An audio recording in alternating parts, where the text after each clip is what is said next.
Ngunit ang sino mang tumanggap sa Kanya ay binigyan ng karapatang maging anak ng Diyos.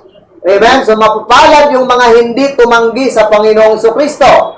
Okay? Sapagkat ang pangako ng Diyos sa sino mang tumanggap sa Kanyang bugtong na anak ay binigyan ng karapatang maging anak ng Diyos. So kaya kayong mga nakikinig ngayon, kung kayo po ay tumanggap na kay Jesucristo bilang tagapagligtas, sinampalatayanan nyo na siya sa inyong buhay bilang Panginoon na tagapagligtas, ang pangako ng Diyos, ikaw ay may buhay na walang hanggan, ikaw ay may relasyon sa Diyos, ikaw ay hindi na mapapahamak sa lugar ng impyerno. Okay? Subalit hindi po nagtatapos doon sa kaligtasan lang. After po na tayo ay maligtas, narinig nyo naman kanina yung testimony ng ating kapatid dyan sa Albay. No? Naligtas siya last year, September, at magmula nun ay naglingkod na siya sa Panginoon. Meron na siyang ministering ginagampanan, bilang young people ay tuloy-tuloy lang. Amen? Hindi po nag-i-stop ang ating buhay sa pagtanggap lamang kay Kristo sa kaligtasan, hindi lamang po diyan nag-i-stop. Kailangan po magtuloy-tuloy tayo. Hindi tayo dapat tumigil. Amen? So kahit may mga contradiction, kahit may mga persecution, kahit may mga pagbagsak, kahit may mga bagay na nagpapabigat sa atin, ang sabi ng salita ng Diyos, tuloy-tuloy lang. Amen? Tumakbo lang ng matyaga. Sapagkat alam nyo po, ang kaaway po natin ay hindi tumitigil. Okay? Sa maglingkod ka at hindi, ang dyablo po ay hindi tumitigil. Okay? So habang ikaw ay nagpapahinga at nagiging easy ang buhay mo at pinapabayaan mo ang Christian life mo, si Satanas po ay tuwang-tuwa at tuloy-tuloy siyang gumagawa ng paraan para marami ang kanyang masilo. Amen? So nowhere in the Bible na sinasabi ang Christian life ay easy. Okay? Pero wala din naman sinabi na ang Christian life ay hindi mo maipapamuhay. May sinabi naman ang Biblia na kahit hindi madali, pero kaya, bearable and possible. Why? Because sabi ng Panginoong Jesucristo, I will never leave thee nor forsake thee. So kayang-kaya. Amen? Kaya nga po ang author ng Hebrews, ito pong author ng binasa natin ay hinahalin tulad niya ang Christian life sa isang takbuhan, sa isang race. Okay? Nakita niyo sa verse 1, run the race with patience. So ang ating buhay pala bilang Kristiyano ay parang karera. Okay? Parang takbuhin. Amen? At ito pong author dito ay hindi nagsasabi na ang takbuhin ay 100 meter dash or sabihin natin 500 meter dash or 1,000 meter dash. Hindi po yan. Ang tinutukoy niya po ditong takbuhan ay marathon. Okay? Hindi pabilisan. Hindi pabilisan. Kundi pag sinabing marathon, it requires endurance, patience, and good preparation. Yan po ang marathon. Ang importante, matapos mo ang iyong takbuhin. Amen? Mga young people, mga Kristiyano. Okay? Kailangan lang takbuhin natin. Huwag tayong tumigil. At ang goal po nito ay masabi rin natin ang sinabi ni Apostol Pablo. I have fight a good fight of faith. Amen? I have kept the faith. I have fought a good fight. I have finished my course. I have kept the faith. Makita niyo po yan sa 2 Timothy 4:7. Amen? So, ang tanong ganito, paano mo maipagpatuloy, paano natin matakbo ang ating takbuhin ng matyaga? Paano? Okay? So, may utos, nandyan, tumakbo ka lang. Tumakbo, takbuhin mo ang iyong takbuhin. Pero ang tanong, paano?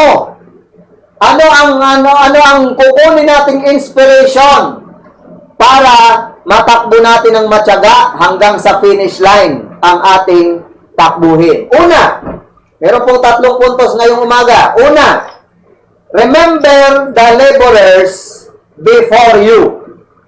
Para ikaw at ako ay makatakbo ng matulin, makatakbo ng matyaga, mapagtiisan ang lahat, at matapos ang ating takbuhin, ang sabi dito, remember the laborers before you. Ang ibig pong sabihin ay alalahanin mo yung mga nauna sa iyo. Okay? Gawin mo silang inspiration, yung mga nauna sa atin. At alam niyo po, tingnan niyo sa verse 1. Yung word dyan ay, tayo daw ay napapaligiran ng napakakapal na ulap ng mga saksi. Nabasa niyo ba yung saksi dyan? Wherefore, seeing we also are compassed about with so great a cloud of witnesses. So tayo daw ay napapaligiran ng napakakapal na ulap ng mga saksi. So yung tinutukoy dyan na witnesses, yan po yung mga nag-labor bago tayo. Yan yung mga naunang believer bago tayo. Yan yung mga naunang naglingkod, nagpagal, nagtiis, bago tayo masave. Amen? At pag binalikan nyo ang chapter 11, nandyan sila. Yung mga unang believer na hindi mo matatawaran ang mga pinagdaanan nila. So, kailangan mong i-remember yon. Amen? So, ang iba doon ay pinugutan ng ulo. Amen? Ang iba doon nilagari.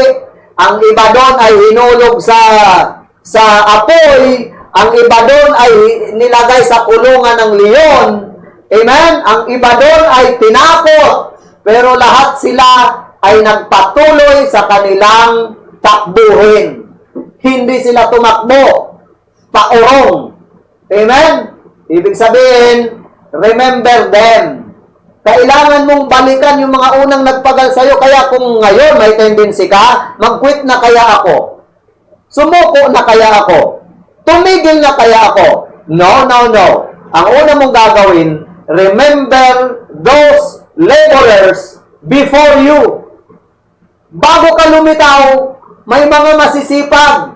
Bago ka lumitaw, may mga babae at lalaki na ordinaryo naman sila, subalit nagpatuloy sila sa kanilang paglilingkod sa Panginoon dahil ang iniisip nila, darating ka. Dahil ang iniisip nila, may sunod na henerasyon na susunod or ipapalo ang kanilang example na iniwanan. So kung tayo ay titigil ngayon, kung tayo ay manghihinawa ngayon, paano naman ang susunod na henerasyon sa atin? Yung chapter 11, yung mga heroes of faith, tayo ang inisip. Okay? So tayo naman, dapat isipin naman natin yung mga susunod sa atin. Kaya let us run with patience the race that is set before us. Remember the laborers before you. Okay? Letter A, they have run their race. Bawat isa sa kanila, mula kay Abel, Enoch, Noah, Moises, Abraham, di ba? Sino pa? Isaac, Jacob, Moses, David, Daniel, Elijah, Elisha, yung mga apostles, okay, Isaiah, yung marami pang mga lingkod ng Panginoon, kahit yung mga babae, okay, they have run their race. Amen? Sila yung mga tao na matyaga nilang tinapos ang kanilang takbuhin. So kung ano lang yung natanggap nilang race, tinakbo nila yon. Di po ba sa marathon, merong linya yan eh. Yung bawat runner may linya yan eh. Amen? May kanya-kanya silang linya. So, takbuhin mo lang yung binigay sa'yo. Kaya ngayon, kung ano ka sa mission, kung ano ka sa church, gampanan mo lang. Maaring ikaw ay mata sa church, maaring ikaw ay ilong, maaring ikaw ang tainga, maaring ikaw ang kamay, maaring ikaw ang paa sa church. Okay? Gampanan mo lang yung iyong race sapagkat yung laborers na nauna sa'yo, they have run their race. Amen? If these people could run their race, then you can run your race also. Nagawa nga nila, din magagawa mo rin. Hindi naman sila ordinaryong tao. Sabi nga ni James sa chapter 5, verse 17, si Elijah raw ay kagaya lang natin. Na merong passion like as we are. Okay? Subalit si Elijah, isang example ng pagtitiis, pagtsatsaga, isang example ng matapat na pagtakbo sa kanyang takbuhin. Sana makita kayo, no? Next year kaya, nandyan ka pa. Amen? Sa susunod kayang 5 taon, nandyan ka pa. Okay? Alam niyo po, yung preacher buds ay ang testimony niya dahil may isang Sister Arlene, no? Na halos buhusan siya ng mainit na tubig or buhusan ng malamig na tubig para lang magising si Preacher Buds dahil magsisimba. Okay? So, gagawin yun. Bakit? Kasi yun ay isang takbuhin ni Ma'am Arlene. Amen? So, para sa kanya, obligasyon niya si Preacher Buds. O, ngayon, preacher na. Amen? Dahil sa pagtatapat. Yan yung laborer na nauna sa atin, kayong mga bago, tingnan nyo yung mga nagtyaga sa inyo. Tingnan nyo yung mga buhay nila. Kung paano ang mga problemang na hinaharap nila ay paano nila tinapos, paano nila sinol. At makita nyo, mahihiya ka. Kung ikaw ay may sinasabi mo, magkukwit na ako, mahiya ka. Tingnan mo muna kung ikaw ba ay nakapaglingkod na ng husto kagaya ng mga nauna sa'yo. Amen? Kayong mga kabataan na may magulang na Kristiyano, tingnan mo muna kung anong mga sakripisyong ginawa ng magulang mo. Ang mga magulang na yan, sila yung great cloud of witnesses. I-remember natin yan. Okay? Huwag nating sirain ang kanilang pinagpagalan. Okay? So kaya hanggang sa ang mission na yan ay maging church at manganak pa ng another church at manganak pa ng mga anak, tayo po'y magiging matapat na tatakbo sa ating mga course na ibinigay ng Panginoon. Amen? So they have run their race, they have received their reward. Alam nyo tong so great a cloud of witnesses ditong tinutukoy, natapos na nila yung takbuhin nila, okay? At natanggap na nila yung kanilang reward. Alam nyo ba yun? These people run their race and now they are able to rest in heaven, in the presence of the Lord. Because they run well, they have received their reward. Ang prize ay nasa kanila na, hawak na nila. Alam mo ang encouragement sa atin ni Paul? Ganon din daw gawin natin. Tsagain din nating takbuhin kasi kagaya ng mga nauna sa atin na natanggap na nila ang kanilang reward, tatanggap din tayo ng reward. Amen? Alam niyo sabi sa 2 Timothy chapter 4 verse 8, sabi ni Apostle Paul, verse 7, I have fought a good fight, I have finished my course, I have kept the faith. Sabi sa verse 8, wherefore there is laid up for me a crown. Amen? So sure si Pablo na may nakatalaga sa kanyang crown. Hanggat di mo pa sure kung may corona kang tatanggapin sa langit, huwag kang tumigil. Amen? Tanungin mo sarili mo, nakapag-ipon na ba ako ng kayamanan sa langit? May corona ba akong tatanggapin sa Panginoon pagharap ko sa Kanya?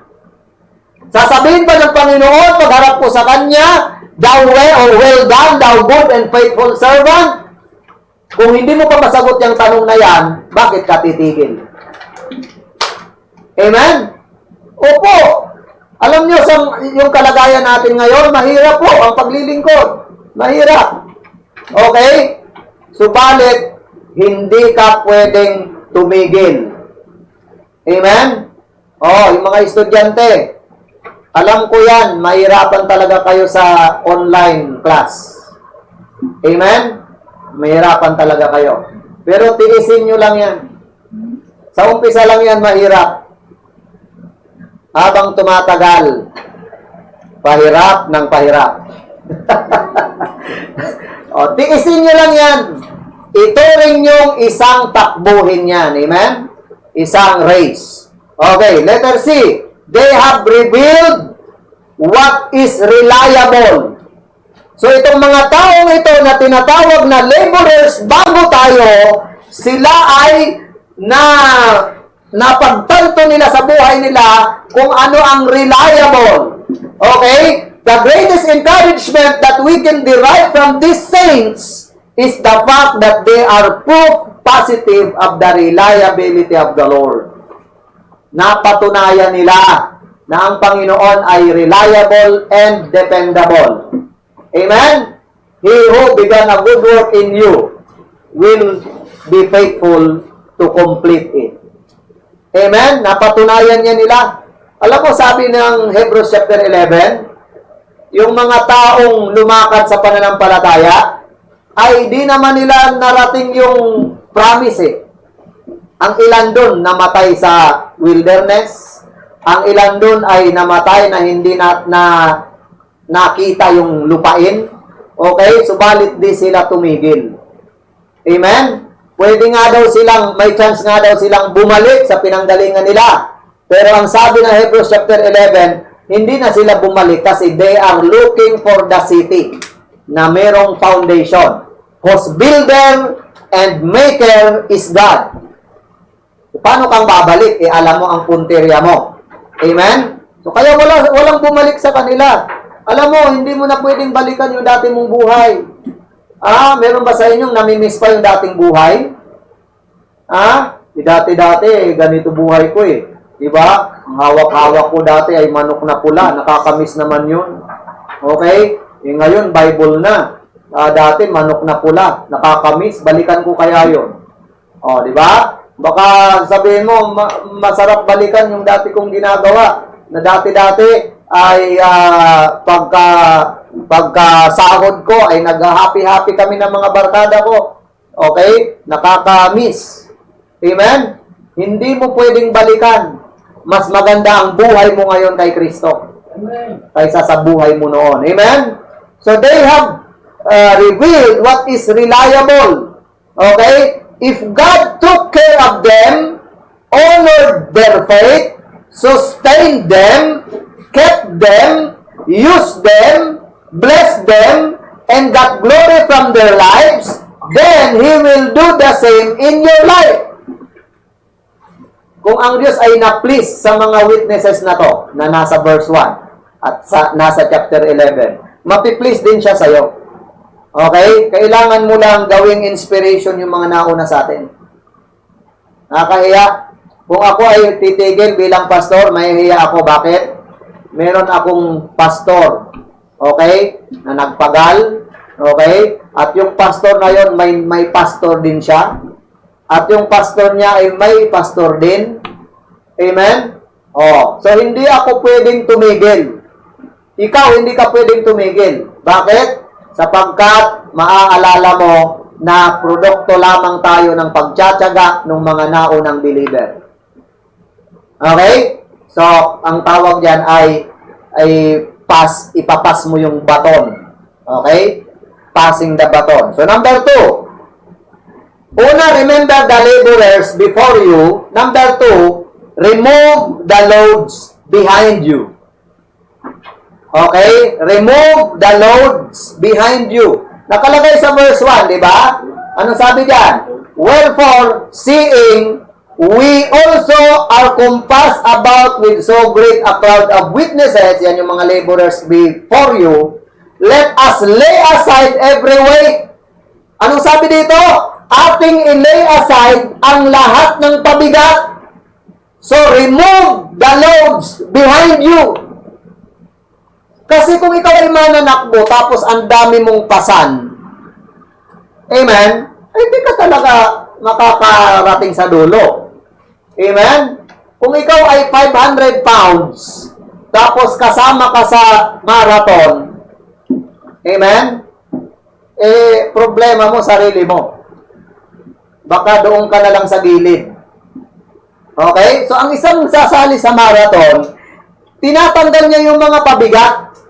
Alangan namang sasali ako sa takbuhan, pang matagalang takbuhan, marami akong ilalagay sa aking bag, okay, at susuot ako ng sapatos na combat shoes, tapos magja-jacket ako, maglalagay ako ng helmet, tapos meron akong knapsack dyan na puro pabigat, tapos nasa marathon ako.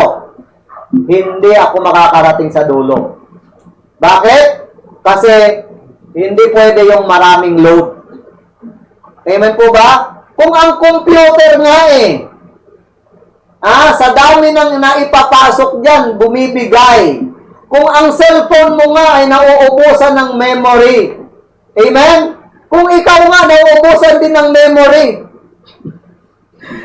Amen? So, ang spiritual nating buhay, hindi obra, hindi tayo pwedeng makatakbo ng matulin, makatakbo ng matyaga kung ang dami-dami nating pabigat, na dapat ang pabigat na yan ay nililay aside. Number 1, o letter A, sabi niya, we must make proper preparation. Kailangan natin ang tamang preparation. Bilang mananakbo, amen? Alam niyo po, sa ating, kung ang mananakbo, physically, no? Yung kasama talaga sa marathon, nagre-ready yan amen? Nagpo-push up yan, nag-exercise yan, kasi alam niya may marathon Okay? Tayo din sa paglilingkod sa Panginoon as spiritual runner, di ba? Kailangan may preparation at magpasalamat tayo dahil si Kristo niready tayo sa bagay na yan. Ang una niyang ginawa, nilinis niya ang ating kasalanan sa krus ng Kalbaryo ng kanyang banal na dugo. Dahil alam ng Panginoon na magiging pabigat yung kasalanan na yon pagka pumasok ka sa takbuhan. Kaya kanyang sinod yung problema sa kasalanan. So ngayon, forgiven ka na, malinis ka na, tumakbo ka na ng maayos. Pero ang sabi ni Pablo dito, may mga runner daw na hanggang sa ngayon ay binabalikan yung mga load na yon. Binabalikan yung mga kasalanan na yon. Ibig sabihin, wala silang proper preparation. Importante po ang proper preparation. Naintindihan po? Okay, kaya nga sabi po dyan, lay aside all weights. Okay? Verse 1, di ba? Ating tanggalin ang lahat ng pabigat. Tanggalin. Kung di mo kayang tanggalin, patulong ka sa Panginoon. Panginoon, ang hirap namang tanggalin ng mga pabigat. Anong pabigat, anak? Yung bitterness sa puso ko. Hindi ko kasi mapatawad yung taong gumawa sa akin ng kasalanan 10 years ago. Patulong ka sa Panginoon. Amen? May kanya-kanya tayong pabigat. May kanya-kanya tayong burdens. Amen po? Iba-iba. Sabi ng isang pastor, mga kapatid, kapag kayo ay may problema, dalhin nyo lang lahat yan sa church. Kinalingguhan, may isang nanay, dala-dala yung planggana, nandoon yung kanyang mga labahan, dinala sa church. Kasi sabi niya, sabi ni pastor, dalhin sa church ang mga pabigat, ang mga problema. May isa namang nanay, nakalagay sa planggana yung kanyang asawa. Sabi ng pastor, bakit nasa planggana yung asawa mo? Pastor, sabi mo, dalhin sa church yung mga pabigat. Okay? So, dinala lahat sa church yung mga pabigat. Awag pong ganon. Amen? Sabihin, dalhin mo sa Panginoon. Ipanalangin mo, wag mong sarilinin. Patulong ka sa Panginoon. Okay? Lay aside all weights. Okay? Ano ba yung mga example ng mga pabigat sa atin? Okay? Halimbawa, kapag ikaw ay naglilingkod or ikaw ay mananakbo, tapos isa sa iyong concern ay yung entertainment.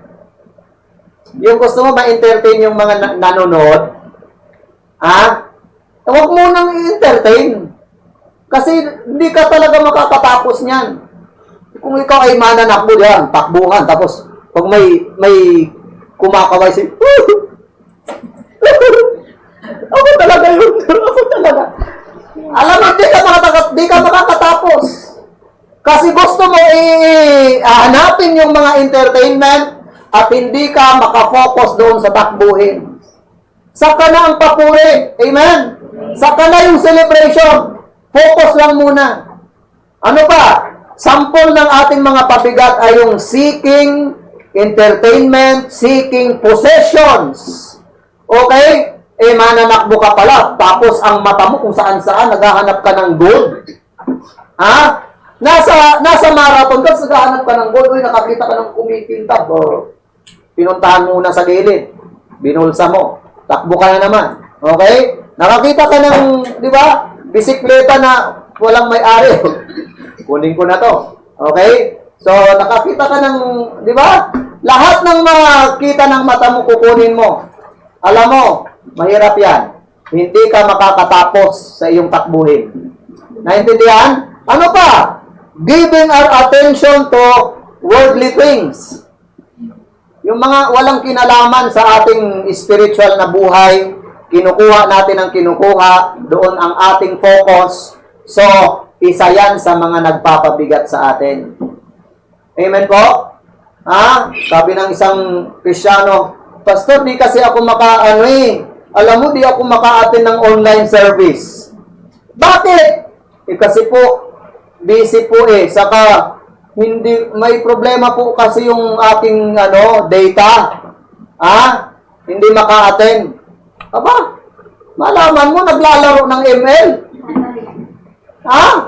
Tapos malalaman mo, may mga laro pala sa online, nakaka-online games, pero hindi maka-online service.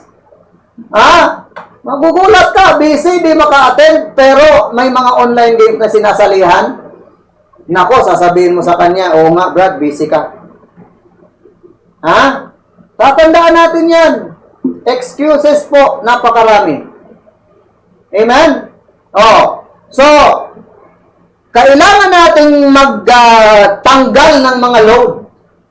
Okay? Lay aside all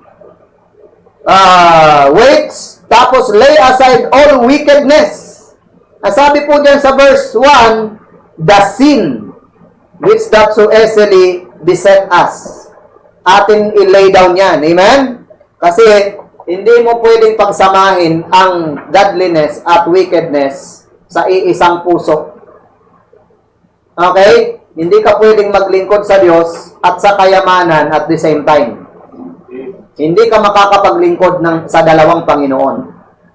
Magpapabigat sa iyo ang isa. Okay? So, kailangan ang proper preparation. Next, we must proceed with patience. Kailangan nating magpatuloy na may tiyaga.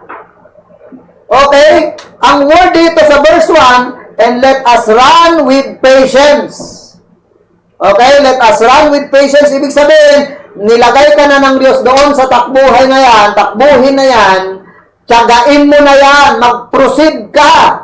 Okay? Na may pasensya. Yung patience po dyan, it is an active word that speaks of a person who has a spirit in him that stands up and faces the trials of life. Okay? Pag sinabing patience, kaya mong pagtiisan ang mga trial sa buhay. Okay? Endurance, kumbaga.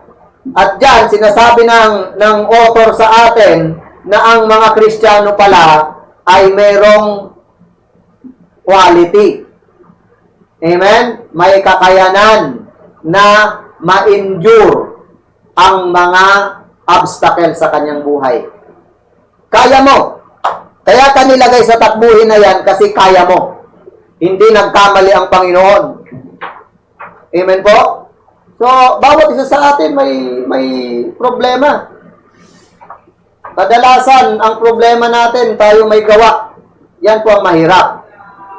Amen? Mga kapatid? Ang gawin mo sa problema mo, i-enjoy mo yan, i-endure mo yan, okay? At i-lay down mo sa Panginoon. Amen po? Alam mo yung mga kapatid natin sa ibang bansa, mas mahirap ang kalagayan kaysa sa atin. Tayo, kapiling natin mga mahal natin sa buhay. Sila, wala. Mag-isa lang sila doon.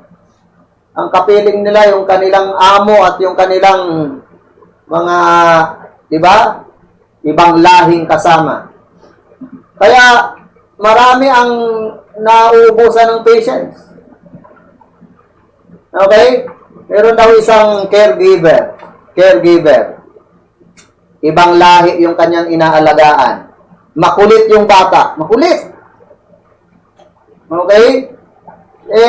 Kahit anong hinahon nung caregiver na Pinay, ay talagang di masaway, di nakikinig. O hindi naubos din yung pasensya niya. Ano mo ginawa niya? Lagi siyang sinisigawan, hindi sinigawan niya rin. Di ba? Kaharap ng boss niya. Yung anak ng boss niya, sinigawan niya. Unggoy ka! Tinawag na unggoy. Oh, narinig ng amo. Hey, what's that? What is unggoy ka?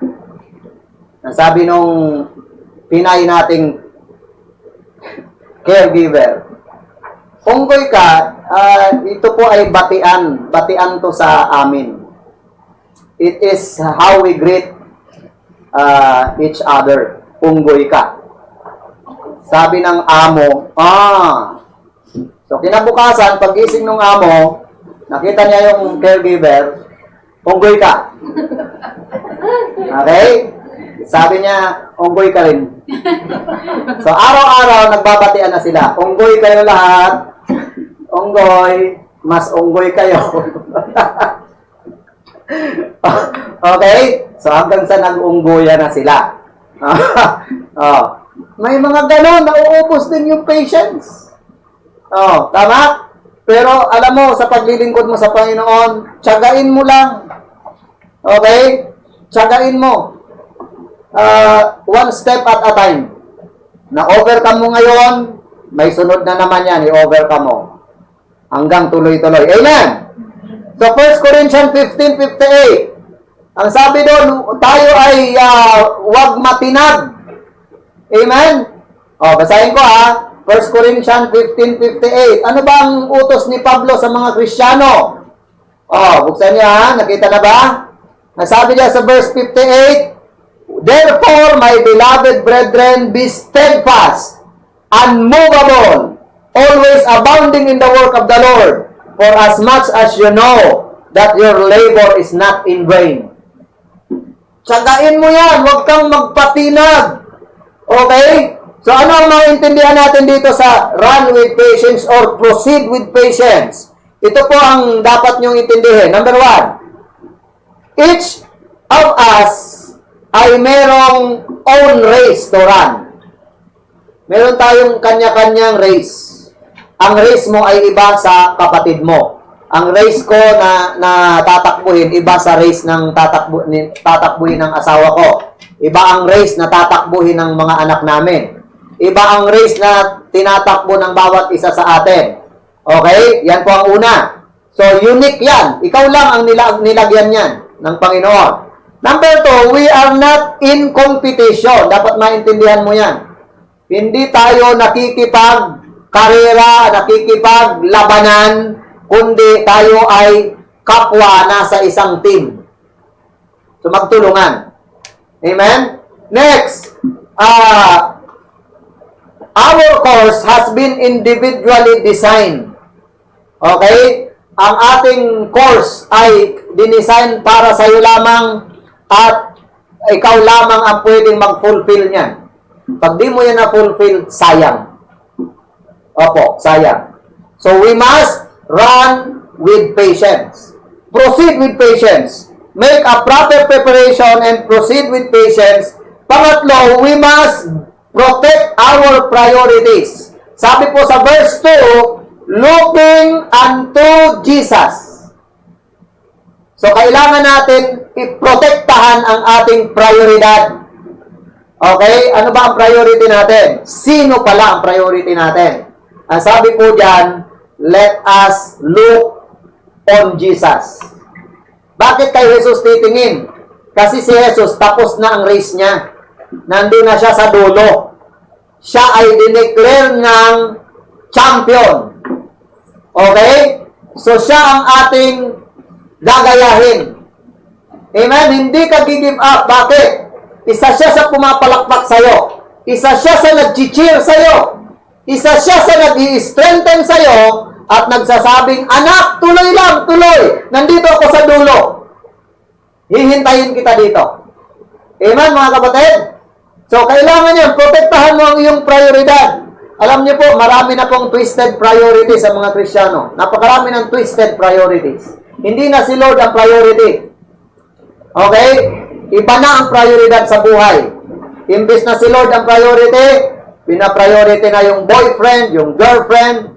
Amen? Priority na yung career. Priority na yung kung ano-ano. Hindi na si Lord. Sigurado talaga, someday, tatabangan ka sa paglilingkod. Kasi wala na ang focus mo sa Panginoon. Amen? Tingnan niyo po, ang isang baso na nilagyan mo ng tubig, okay? Pag yan ay hindi mo nilagyan ng yelo, malinaw yan, tama? Malinaw. Pero subukan mong lagyan ng yelo yung tubig, palamigin mo. Okay? Magmo-moist ngayon yung yelo na yon, yung lamig, tapos malalagyan ng moist yung paligid ng baso at magiging malabo na. Amen? So, pag nanlalamig talaga, lumalabo. Amen? Ganon din sa spiritual natin. Pag nanlalamig ka, lalabo ka. Kaya wag mong payagang manlamig ka kasi lalabo ka talaga. Okay? So, kailangan laging mainit para di ka lumabo. Amen? Oh, sana hindi kayo malabo. Kasi pag malabo ka, sabihin, nanlalamig ka. Oh, yan ha. So, number 3. Una, we must remember the laborer before you. You must, ano yung pangalawa? You must remove the loads. Okay? Behind you. Lagay mo sa proper place yung load. Okay? Then, recognize the Lord who bless you. I-recognize mo ang Panginoon na nag-bless sa'yo. Oh, in the first place, sino ba naglagay sa'yo sa gawain? Sino ba ang naglagay sa'yo sa kingdom of God? Di po ba ang Panginoon? So, siya na naglagay sa'yo sa pamilya ng Diyos. Siya din yung naglagay sa'yo sa ministry. Amen? Siya ang naglagay sa'yo sa specific na takbuhin na dapat mong takbuhin. Amen? I-recognize mo yun. Okay? Na siya ang pumili sa'yo at pinili ka para i-bless ka. Hindi ka pinili para i-curse. Hindi ka inilagay dyan sa takbuhin na yan para pahirapan. Amen? Nilagay ka dyan para i-bless ka. I-recognize mo yun. Alam niyo po, wala nang tataas pa sa panawagan ng Diyos. Ang pinakamataas na panawagan ay panawagan ng Diyos. Amen? Wala nang pinakamataas na occupation sa lupang to, kundi ang maglingkod kay Kristo. Wala nang tataas dyan. Wala nang tataas dyan. Okay? Siya ang nag-bless sa'yo spiritually. Siya ang nag-bless sa'yo physically. Siya ang nag-bless sa'yo materially. Siya ang nag-bless sa'yo. Amen? Emotionally. I-recognize mo lang yun. Sigurado hindi ka titigil sa takbuhin. Alam niyo, pag taken for granted mo na lamang ang Panginoon, madali lang siyang kalimutan. Amen? Madali lang kalimutan yung lahat na pinagpagalan mo. Nakikiusap ako sa inyo, mga matatagal ng Kristiyano, na nag-labor na ng 50 years, 40 years, 20 years, katakot-takot na ang inyong pinasan. Tapos sisirain nyo lang. Parang awa nyo naman. Pinaghirapan nyo ng matagal yan. Amen? Katakot-takot na conviction, katakot-takot na paninindigan ang ginawa nyo para lang maingatan nyo yan. Tapos sa isang iglap, papayagan yung sirain niya ni Satanas. For Diyos, for Santo naman. Amen? Alagaan nyo yan. Para man lang sa mga anak nyo, para man lang sa mga susunod sa inyo. Hindi yung ginagawa naman to ng lahat eh. Hindi gawin ko rin. Dapat noon mo pa ginawa. Noon pa dapat. Huwag ngayon. Kung kailan babalik na ang Panginoon, saka ka magluloko. Oh no. Ha? It's a prank. Ha? Hindi na tayo dapat magpatumpik-tumpik ngayon. Amen po? Mga tatay, mga nanay, gwardiyahan ng pamilya nyo. Ha? Amen? Amen! Gwardiyahan natin. Sabi daw ito, makinig. Ang ibon, cute yan kapag dumapo sa ulo mo. Amen? Wow! Cute! Kasi dumapo sa ulo mo yung ibon. Pero hindi yan cute pag inipupan ka nun. Cute ba yan? Cute kapag ka paligid-ligid, palipad-lipad sa paligid mo yung ibon. Cute yan. Okay? Pero pag tinukanan yan ang mata mo, hindi na yan cute. Amen? Alam nyo po, si Satanas, hindi mo mapipigilan yan na siya'y magpaikot-ikot, magpaligid-ligid sa buhay mo. Hayaan mong pumaligid-ligid yan. Pero pag iiputan ka na, iba na yan. Amen? Hayaan mong si Satanas maggala sa kalye. Hayaan mong maggala yan sa lansangan. Hayaan mong gumala yan dyan sa labas ng iyong bahay. Pero pag gusto na yang pumasok sa bahay mo, di ba? Huwag ka nang pumayag. Papasok na eh. Amen? Ha? Hayaan mo siya na maggala-gala dyan sa kalye, pero pag papasok na sa buhay mo, ha? Tungkulin mo na yan. Tatandaan po natin yan. Recognize the Lord, nakakahiya sa Panginoon. Niligtas ka niya. Bless ka niya. Binago niya buhay mo. Amen? Pinapaunlad ka spiritually. Ang puso mo pinapaganda. Okay? Tapos biglang titigil ka. Ha? Ipoprostrate mo pa, Panginoon? Huwag. Ha? Kung meron kang ipoprostrate, huwag si Lord. Huwag si Lord. Nakakahiya. Oh, letter A. Consider His race. Alam niyo bang ang Panginoong Kristo, sabi sa verse 2, basahin niyo nga. Tingnan niyo po. Hebrews chapter 12 verse 2. Looking unto Jesus, the author and finisher of our faith, who for the joy that was set before Him, endured the cross. Ano daw ang ginawa ng Panginoon? Endured the cross. I-consider niyo yung race niya. Yung race niya pala, na hinahadlangan noon pa ni Satanas, ay cross. Ibig sabihin, ang misyon ni Jesus sa lupa para mamatay siya sa cross. Ang daming hadlang noon, amen?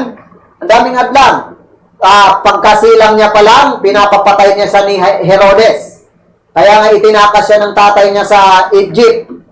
Tama? Tapos bumalik sa Israel nung patay na si Herodes. Bata pa, marami nang humahadlang sa kanya. Pero anong mission niya? Cross. Pero ang sabi, endure the cross. I-consider mo ang pinagdaanan ni Jesus at mahihiya ka kung sa kaunting sugat mo lang, kaunting hirap mo lang, sasabihin mo, magsuicide na ako. Ha? Sasabihin mo, stop na ako.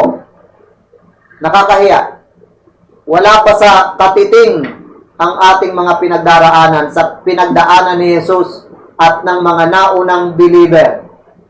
Amen po? Tayo nga, malayang nakakabasa ng Bible eh. Amen? May mga bansa sa mundo na bawal ang Bible. Okay? Na kapag sila'y nag-aral ng Bible ay may banta ang buhay nila. And yet, nagpapatuloy sila.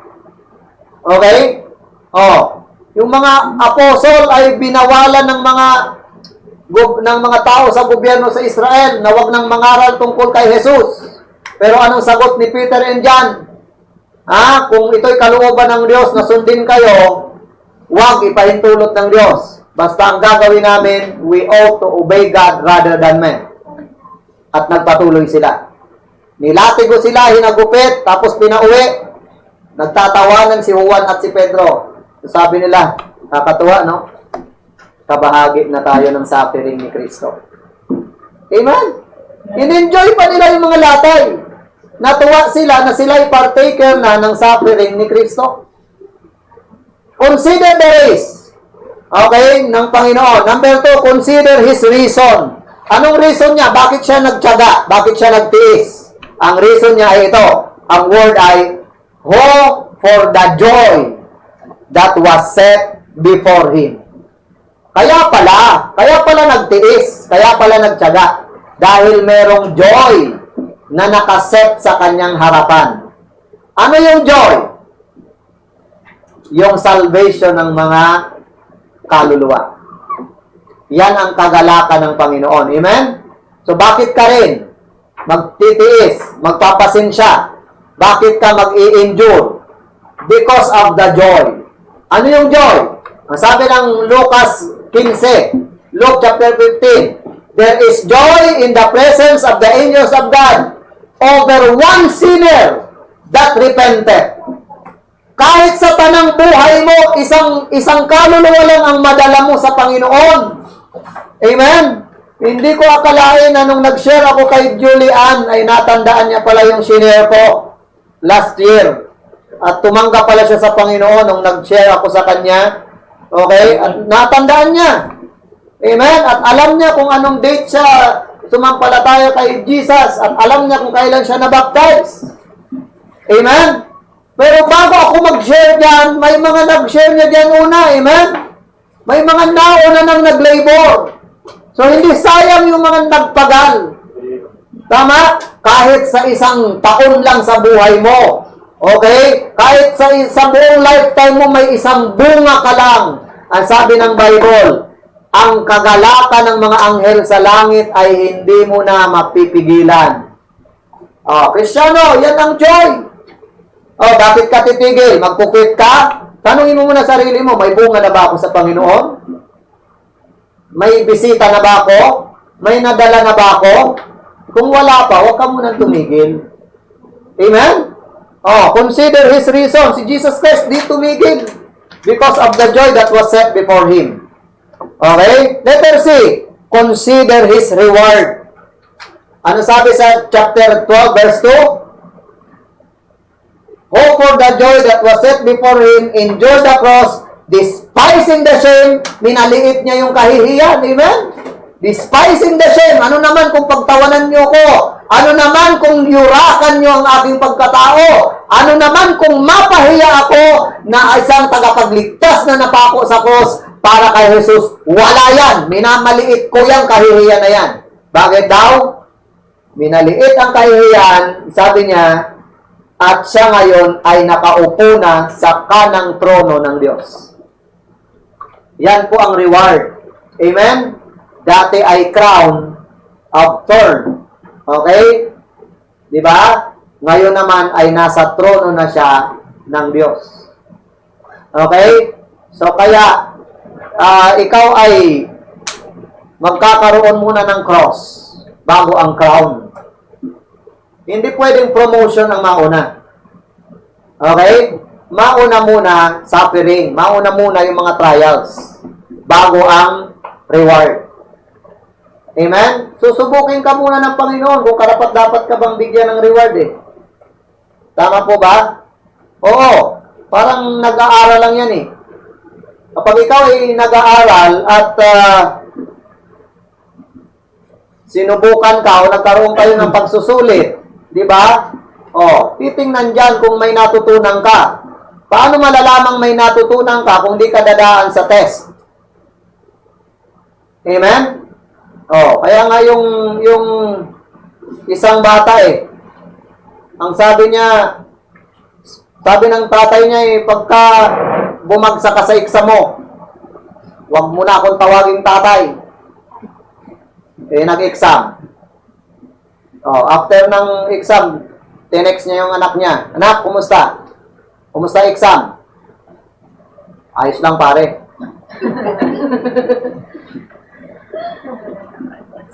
Bagsak ako, pare. Oh. Sabi ng tatay, pag bagsak ka, huwag na akong tawagin tatay eh. O, di pare na lang. Amen? Oh, may kailangan mong pumasa. Oh, amen? Importante yan. Consider your reward. Consider His reward. Oh, pang-apat, consider His resolve. Okay? Sa verse 3, magtatapos na po tayo. Sabi diyan, for consider Him that endured such contradiction of sinners against Himself, lest you be wearied and faint in your minds. Isipin mo ang Panginoon nakaranas ng contradiction against Himself. Contradiction nino ng mga sinners. Okay? Pero ganun pa man, may resolve ang Panginoon. Amen? Ang Panginoon ay resilient. Gumawa ng paraan na matapos niya ang kanyang takbuhin. May resolve. Are you resolved? No longer to linger? Kahit may sumama sa'yo o wala, resolve ka ba? Paano kung isa ka na lang na nagsisimba? Tuloy pa ba? Baka naman nakabase ka sa kasama. Amen?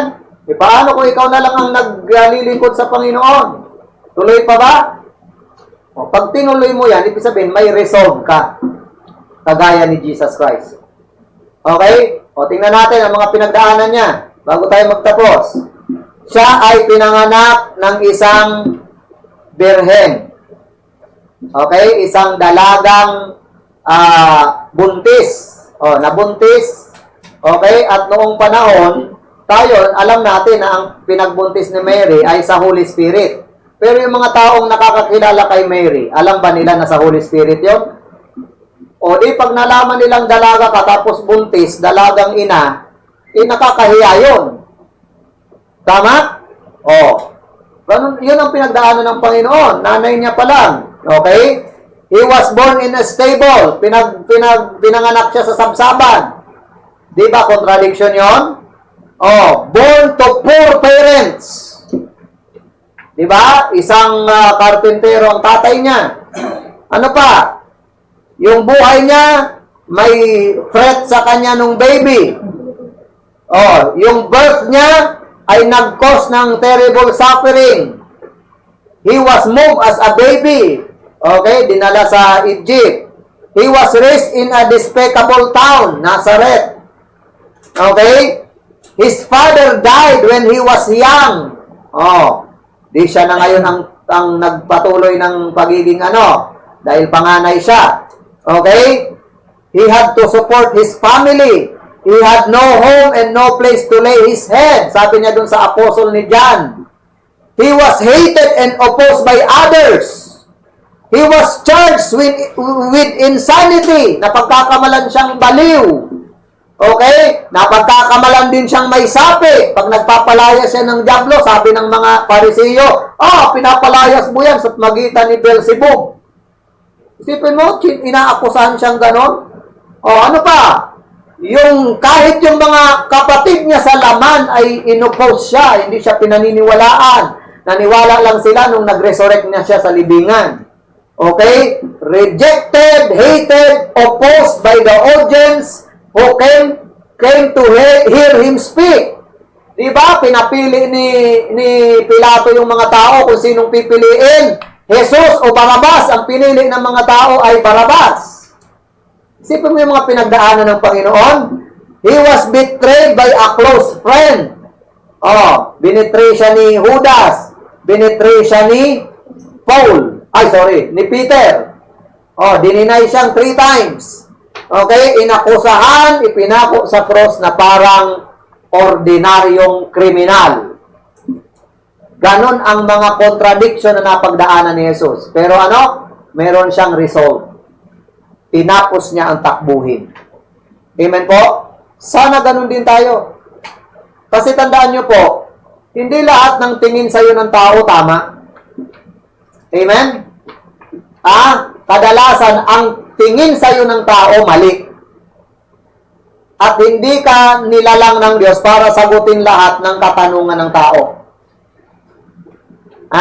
Hindi ka nilalang ng Diyos sa mundong ito para tugunan ang lahat ng expectation ng tao.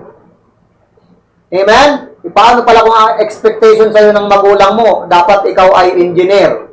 Yung tatay mo, ang expectation sa'yo, nurse ka, edi dalawa ang kukunin mo. Okay? Ang expectation sa'yo ng nanay mo, babae ka. Yung tatay mo, lalaki ka. O paano ka ngayon? Pagbibigyan mo lahat ng expectation? You cannot please everybody. Madalas, ang tingin ng tao sa atin, mali. Okay? Pero kahit kailan, ang tingin ng Diyos sa atin, hindi nagkakamali. Amen po? Laging tama ang tingin sa atin ng Diyos. Okay? Kahit sa panahon na ikaw ay nahihirapan, ang tao may ibang interpretation. Kahit sa mga panahon na ikaw ay bumagsak, ang tao ay may ibang interpretation. Pero ang Diyos, tama lagi ang kanyang interpretation. Amen? Sa harap ng Panginoon mo, ikaw ay tatayo at mabubuwal at walang kapwa na pwedeng mag-judge sa'yo. Kaya mag-perform ka ng the best mo sa Panginoon. Huwag sa harapan ng tao. Amen. Amen? Looking unto Jesus, the author and finisher of our faith. Sa mga bagong mananampalataya, mahalaga po na kung tiyak nyo na ang kaligtasan, tiyak nyo na ang relasyon nyo kay Kristo, unti-unti nyo nang ipagamit ang buhay nyo. Amen? Kasi ang Panginoong nag-bless sa'yo ay hindi titigil. I-bless ka niya araw-araw. Mas maganda ang buhay na hawak ka ng Panginoon. Amen? Doon sa matatagal ng mananampalataya, keep on the firing line. Amen? Tuloy-tuloy lang. Huwag tayong tumigil. May race tayo na dapat tapusin. May race tayo. At sa pagbabalik ni Jesus, doon lang sasabihin natin, salamat Panginoon. Oh Lord Jesus, how long? Amen? Salamat Panginoon, dumating ka na. Tapos na ang aking takbuhin. Ngayon, i-enjoy ko naman ang presensya mo. Mas masarap na salubungin natin ang pagbabalik niya na meron tayong nagawa. Amen? Tanong mo sarili mo, may nagawa ka na ba para sa Kanya? So kung wala pa, huwag ka munang tumigil. Actually po, ang mga saved, hindi naman takot mamatayan. Kasi pag namatay tayo, alam natin saved tayo, alam natin sa langit tayo. Amen. Hindi tayo takot mamatay. Pero ayaw ko pang mamatay. Amen. Nakakahiya pang mamatay. Amen? Kasi unang kinakatakot ko ay ito, pag namatay ako ngayon, tatanungin ako ng Panginoon, Pastor Jun, bakit wala dito yung mga mahal mo sa buhay? Diba? Sasabihin ko pa, bahala na sila doon, naiwan ko doon. Hindi. So, nakakahiya pang mamatay. Amen? Marami pa tayong dapat i-accomplish. Marami pang lugar na dapat maabot ng salita ng Diyos. So, kung nalakaran mo na yan, amen? In-enjoy mo yan. Someday, pagharap mo sa Panginoon, di ka nahihiya. Kaya nga sabi ni Jan huwag nating sayangin ang ating pinagpagalan para pagbalik niya, hindi tayo mapahiya. Okay? Ayaw nating mapahiya sa pagbabalik ng Panginoon. Okay mga kapatid? So, run the race with patience. Kayong mga nandyan sa mission, tuloy lang po. Amen? So, tayo manalangin at sa ating pananalangin, tatawagin ko po dito si Preacher Bud sa harapan. Tayo, mga kapatid dyan sa mission. Tayo. Okay? At itong mga kasama ko dito, tatayo din kami. Ipag-pray natin ang gawain dyan. Ipag-pray natin. Pakiusap lang, mga member dyan sa mission. Maganda sana na dumating sa punto na itong preacher nyo na senior citizen na ay hindi na magtatrabaho. Okay? Ng construction. Kundi ang tatrabahuhin niya na ay mga kaluluwa. Pwede ba yon? pwede kayang ang hilingin ko sa inyo ay magsikap kayo diyan lahat. Magsikap, paunlarin kayo ng Diyos upang masuportahan nyo ang pamilya ng preacher. Para ang preacher ay focus na sa salita ng Diyos. Pwede yan, di ba? O di kaya yung mga kalalakihan dyan, ayan, amen, salamat po. O di kaya yung mga kalalakihan dyan, Brother Raymond, ayan, is Brother Raymond, si Brother Christian, si Junel, tama, nakita ko yan si Junel. O, tapos yung ibang mga young people dyan, yung mga lalaki dyan, mag-aral na kayo ng salita ng Diyos para maraming preacher dyan. Amen? Tapos yung mga kabataan dyan, magtulong-tulong kayo lahat. Lahat ng gawain dyan habang wala ang preacher dyan. Kasi di siya pwede umuwi dyan. Bakit? Kasi pag umuwi siya dyan, hindi na siya makakabalik. Okay? So, bakit? Sapagkat senior na tatlo na ang citizenship nito. Tatlo. Citizen sa lupa, citizen sa langit, senior citizen pa. So kaya ay pagtulong-tulungan yung gawain. Amen, mga kapatid. So yung mga member naman ng Living Hope Mother Church, sana kasama ko kayo na nananalangin patuloy sa gawain dyan sa Albay. Amen po, mga kapatid. Amen. Amen. Nakikita nyo sila, nandito sila. So, naging amen po sila. So, siyempre, kasama ng amen, yung nagbibigay kayo ng support sa mission. Amen. Amen. Naku, humina. Humina. Para, kahit may pandemic, nakakapagpadala tayo ng support sa mission. Amen. Amen. Nag-amen sila. Para tuloy-tuloy. Amen, mga kapatid. So, hayaan nyo ang Panginoon ay i-bless tayong lahat. Basta, tama lang ang linya natin. Amen? Tama lang ang ating race na tinatakbo. Tayong lahat ay umuko at manalangin. Manalangin tayo. Okay? Sama natin sa prayer itong si Preacher Buds. Tayo po'y manalangin. Dakilang Diyos, salamat po sa paalala ng iyong salita.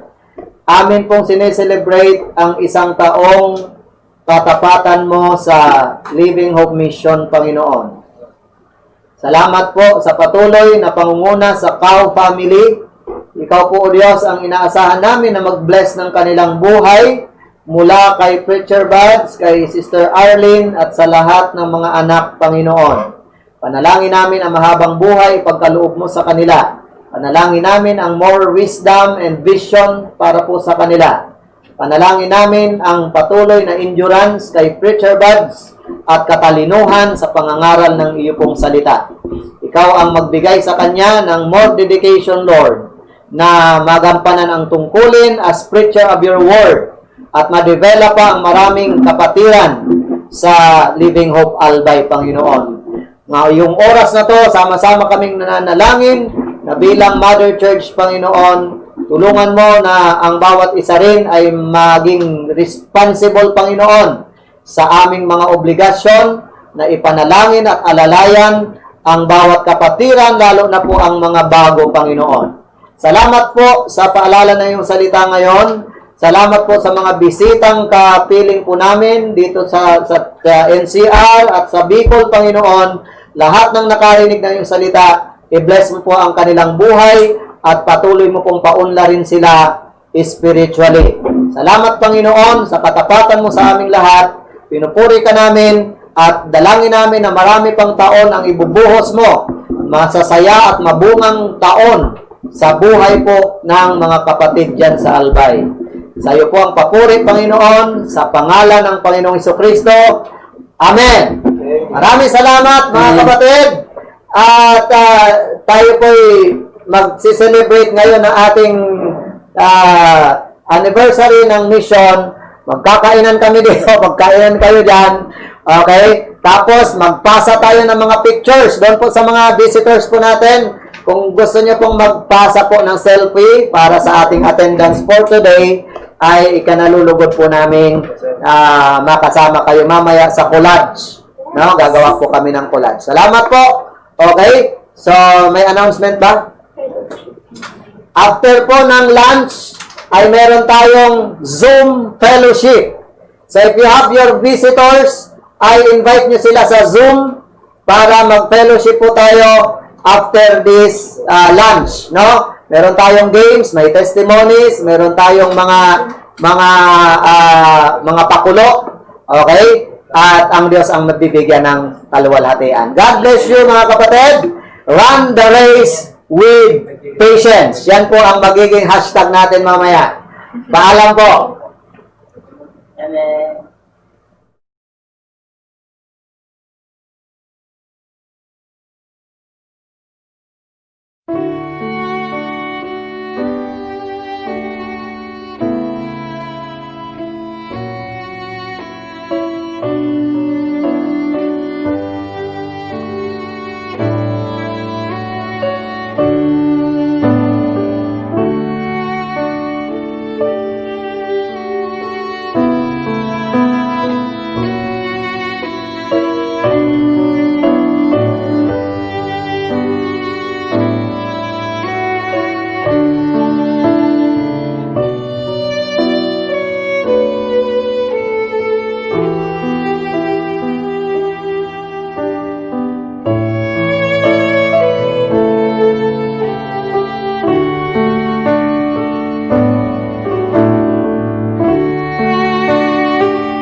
Pwede rin mo picturean niya rin. Sabi niya, it's a prank. Wala siya.